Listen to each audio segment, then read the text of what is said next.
Wow, wow, wow. Can you believe that we are already 2 weeks into 2026? Yeah, time is really zooming by and already so much has happened. But today we are here to talk about my work bag because it is a bag that has been very popular for the last year or so. The bag I'm going to be reviewing today is the Coach Empire Carryall in the size 48.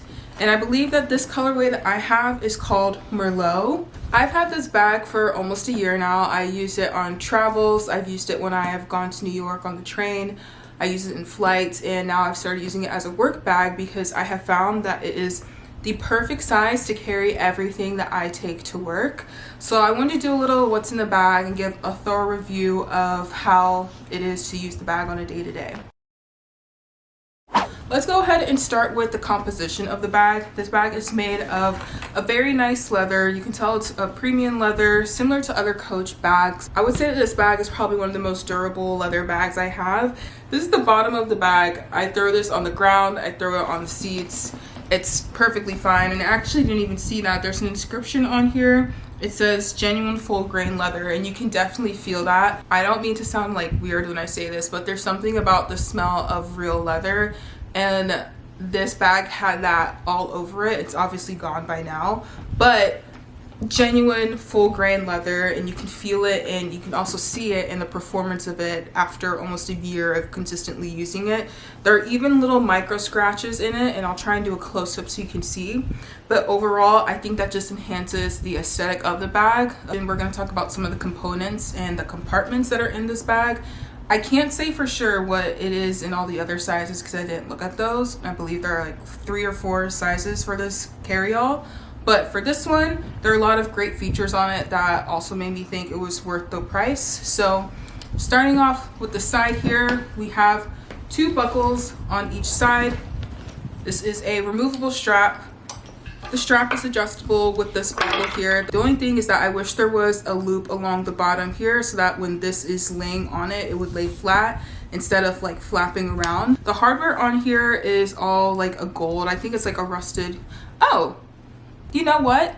I just realized this little piece that I actually never look at, it has the loop. So never mind. Going back to the hardware, it is this gold rusted, kind of looks like brass type of material, and there are inscriptions. Let me get a little close. And then along the hook here, there are inscriptions that just say Coach. When I was first using the bag for strictly travel, I was not carrying the strap, and honestly, because this size can hold so much, I do not recommend carrying it without the strap, especially if you're going to be using it full. But that aside, the aesthetic of having no strap was very powerful.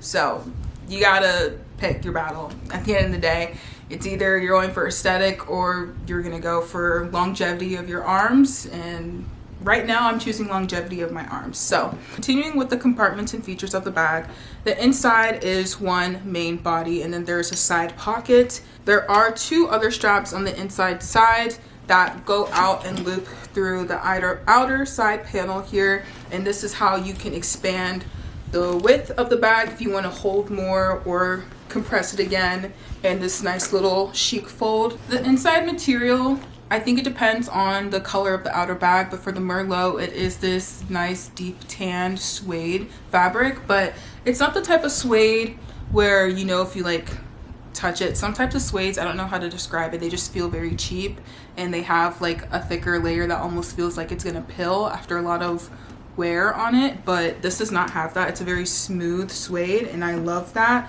I love the contrast inside, and you can tell by the details in the stitching here that this bag was made with love. This is not something that really gives off a vibe of being like, even though it is mass produced, but sometimes a mass produced bag also kind of feels that way and looks that way, but this bag does not have that issue.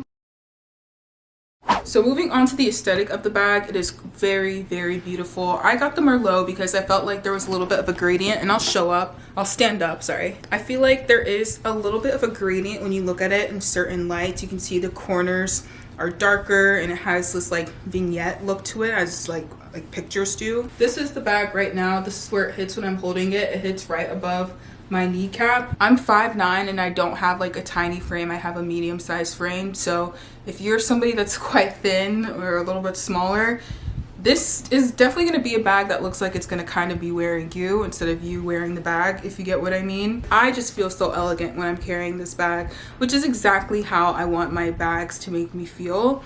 And then over the summer, this is a great bag to just throw everything in and head outside. And I love carrying it with just the strap over the summer and just keep it light. This is still, I think, a really good year-round bag because it's really easy to style and fit any type of aesthetic. I feel like the summer, springtime will give you more of a Jane Birkin vibe if that's what you're going for. Meanwhile, the fall and winter time will give you more of like a classy chic woman. Another thing about the bag that everybody really liked was how easy it was to customize with all the charms you can put on it. I know Coach has several different options of bag charms, but each of those charms are like $100 a piece. And I personally feel like when I think of a bag charm, I just think of something that is more of a memento. That's what it's called, right? I hope memento is the right word. I have not used that in a long time, but essentially something that's taking you back to a memory, a memento. And so since it's taking you back to a memory, it's not always going to be something that's super expensive. I think that the real beauty in these is when you're taking your time to build a collection of charms. So I have a few pieces here that I can show you guys, but they won't really mean much to you, and you might be like, oh, those are kind of tacky. But to me, I'm like, this is a great time in my life. Number one, I have this ribbon here, and I got this ribbon on Canal Street when I was in New York, actually the same trip where I bought the bag. And yeah, I was just with my friends, and that was probably one of the first times I had like such an amazing time in New York. So I got this as a memory of the trip. And then I got these two little literal like charms. So this one I got when I was in Japan, and this one I got when I was in Thailand, a little Hermes dupe. But I love it so much, and I think that it adds a lot of character to my bag. And anytime you see me wearing it, you'll be like, oh, what are these for? And you know, it brings up a conversation topic of my worldly travels. And the very last thing we're going to talk about is what actually fits in the bag and what I keep in my bag. So we're gonna dive in here. The very first thing I keep in here is my laptop. Of course, I used to actually carry two laptops to work sometimes, depending on if I'm gonna stop at a cafe afterwards. I keep my personal work planner. I keep my drawing journal. In the side pocket, I have chargers, gums, pens, lotions. I keep my umbrella inside here because you never want to get caught in the rain. Nothing is worse than ruining all your hair, especially after so much effort. I keep an extra pouch in here that has all of like my feminine products in case of any emergencies in the office, because sometimes you really never know. I keep an extra charger, and I guess these are where my gloves went that I've been looking for. My furry gloves. And then I keep my work tech accessories, and then my everyday handbag tech accessories I put in and out of all of my bags, no matter what I change it into. Oh, and then I also have a deck of cards because I like to play cards in my free time. There's honestly usually a lot more in there because I also keep my lunchbox inside as well as my water bottle, but obviously I'm home today for work, so I didn't have that in here. But overall, this bag is a 10 out of freaking 10. And I know it might seem like I say that about everything, but that's because I only take the time to make videos about the products that I actually fully enjoy and would highly recommend other people investing in. Like, this is a staple item that's going to be a part of your collection forever and could even be a passed down item. But I hope you guys enjoyed my first video, or technically second video of 2026. I'm actually filming this year, but I will see you guys later. And yeah, it feels good to be back uploading on YouTube. Hey girl. Bye bye guys, see you later.